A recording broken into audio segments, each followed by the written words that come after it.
Hai, perkenalkan, nama saya Aldo Novitasari, NPM 221304538. Di sini saya akan mereview jurnal dari Musikolastika dengan judul jurnal saya yaitu Kreativitas Guru dalam Pembelajaran Karawitan Jawa. Karawitan Jawa masih diminati dari berbagai Jawa. Dari perspektif pelatihan musik, orang Jawa tidak memiliki kesulitan dalam bermain gamelan karena musik telah menjadi bagian dari tradisi mereka. Namun, berbeda untuk musik Jawa, terutama mereka yang tidak terbiasa memahami terminologi yang digunakan. Tujuan dari artikel saya adalah untuk menjelaskan terminologi pada gamelan Jawa yang tidak hanya memiliki makna, tetapi merangsang perilaku musikal pelajar dan permain gamelan. Studi ini mengajar pendekatan konseptual dengan perspektif psikologis. Penelitian ini menggunakan penelitian kualitatif deskriptif. Untuk pendahuluannya, Pulau Jawa adalah bagian dari busur Sunda yang merupakan deretan gunung berapi yang berbentuk sejak zaman tersier hingga kuarter.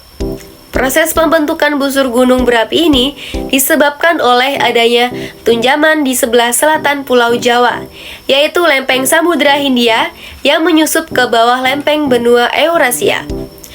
Meskipun posisi tunjaman tersebut mengalami perubahan, bergerak mendekat dan menjauh dari daratan, letak busur gunung api ini tetap relatif konstan. Pulau Jawa juga memiliki beberapa kesenian, yakni Karawitan Jawa. Karawitan Jawa adalah musik etnis tradisional Jawa dalam bentuk set gamelan yang masih berkembang di komunitas Jawa. Ada arti untuk rawit, yaitu halus. Karawitan juga dikenal sebagai gamelan orkestra.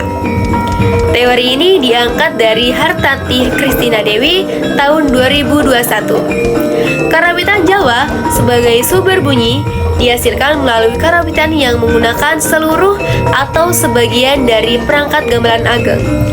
Gamelan berasal dari kata gamel, yang dalam bahasa Jawa berarti memukul atau menabur. Sementara itu, akhiran an menunjukkan bahwa kata tersebut merupakan sebuah kata benda. Dengan demikian, gamelan dapat diartikan sebagai seperangkat alat musik yang dimainkan dengan cara dipukul atau ditabur. Teori tersebut diambil dari Dinas Pariwisata dan Kebudayaan DKI Jakarta tahun 2019. Karawitan ini melibatkan pengerawit seperti pemusik dan dapat dilaksanakan dengan atau tanpa vokal secara langsung. Karawitan memiliki dua laras atau sistem nada yang digunakan untuk mengatur nada pada tabuhan dalam karawitan. Yaitu adalah laras pelok dan laras slendro. Laras pelok adalah sistem nada yang terdiri dari 5 nada dalam satu gembyang, di mana jarak antar nada cenderung sama rata. Di sisi lain, laras pelok terdiri dari 7 nada dalam satu gembyang dengan jarak antar nada yang tidak sama. Dalam seni karawitan, seringkali ditemukan gending yang disajikan dalam laras pelok hanya dengan menggunakan 7 nada, terutama pada gending pelok yang diambil dari laras slendro. Teori dari Mardimin tahun 1991. Dalam jurnal Sidik Yogi tahun 2019, komposisi musikal dalam karawitan dengan istilah gending. Terdapat gending pada karawitan Jawa yang dimana bentuk gending dapat dipahami secara sederhana dengan mengidentifikasi jumlah sabetan atau pukulan balungan yang terdapat pada setiap gatra. Setiap gatra ditandai oleh pukulan ritmis yang memiliki struktur tertentu seperti ketuk, ketuk kempiang, kenong, kempul, dan gong. Teori dari Setiawan Sigit tahun 2021. Dalam gending, terdapat bentuk dan struktur yang sangat penting. Bentuk gending mengacu pada format serta panjang pendeknya kalimat lagu. Yaitu, struktur gending merujuk pada komponen yang membentuk kalimat lagu tersebut. Dalam konteks karawitan, sebuah gending terdiri dari gongan, yaitu kesatuan lagu yang diakhiri dengan pukulan instrumen atau ricikan gong. Teori dari Sumarsam tahun 2003 dalam jurnal Setyoko Aris dan Pratama tahun 2021.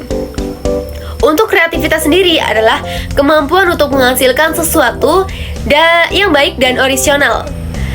baik dalam bentuk ide maupun alat. Lebih jauh lagi, kreativitas juga mencakup keahlian untuk menciptakan penemuan baru. Proses ini dapat dipahami sebagai tindakan menghasilkan atau menemukan. Dengan demikian, kreativitas sebenarnya dapat diartikan sebagai kemampuan untuk menemukan dan menghasilkan sesuatu yang sejatinya telah ada, tetapi masih tersembunyi. Kreativitas berasal dari kata to create, yang berarti membuat. Dengan demikian, dapat diartikan bahwa kreativitas adalah kemampuan individu untuk menciptakan sesuatu, baik berupa ide, tindakan, maupun produk. Teori dari Momon Sudarma tahun 2013.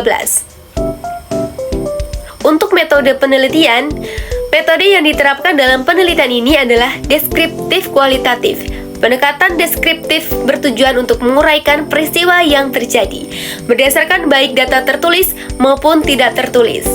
Penelitian ini juga mengkaji kreativitas dalam pembelajaran karawitan yang ada di Sanggar Cahyo Lestari, Desa Sri Purnomo, Kecamatan Kalirejo, Kabupaten Lampung Tengah. Yang dimana wawancara, observasi, dan dokumentasi dilakukan sebagai metode pengumpulan data dan berfokus pada kreativitas dalam bermain karawitan. Sejumlah 3 orang yang dimana ada pendiri sanggar, pemimpin sanggar, dan pemain dipilih sebagai partisipan dalam penelitian ini. Observasi ini dilakukan dengan melakukan pengamatan secara langsung saat praktik bermain karawitan. Pola permainan, pola garapan, dan pola ricikan yang disajikan digunakan sebagai data pelengkap. Peneliti juga merekam setiap aktivitas saat pembelajaran karawitan di sanggar, seperti bagaimana pemain menggunakan pola saat bermain, pola garapan yang digunakan, dan ricikan yang disajikan.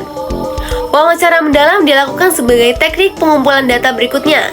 Partisipan diminta untuk menyampaikan cara-cara yang digunakan dalam bermain karawitan Jawa di Sanggar Cahyo Lestari. Selanjutnya, hasil jawaban diolah menjadi informasi yang dikaitkan kreativitas dalam pembelajaran karawitan. Untuk hasil dan pembahasannya, adapun istilah-istilah umum dalam karawitan. Sebuah istilah dapat berupa kata atau frasa yang memiliki peran dalam bahasa serta perbedaan makna. Kata merupakan satuan terkecil dalam bahasa, sedangkan frasa menurut Harimurti, seperti yang dikutip oleh Pahala tahun 2017, adalah gabungan dari 2 kata atau lebih yang tidak bersifat predikatif. Istilah-istilah dalam karawitan tidak terlepas dari fungsi tersebut, yaitu sebagai sarana untuk mengungkapkan emosi dan pemikiran. Seni karawitan memiliki peranan penting dalam menceritakan berbagai kisah dan memahami dunia. Dalam konteks ini, dunia merujuk pada cara berpikir masyarakat Jawa. Setiap istilah dalam bahasa Jawa memiliki referensi yang berkaitan dengan pemikiran mereka mengenai berbagai aspek kehidupan.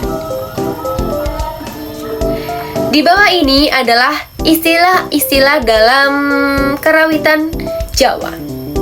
Selanjutnya, teori psikologi kognitif.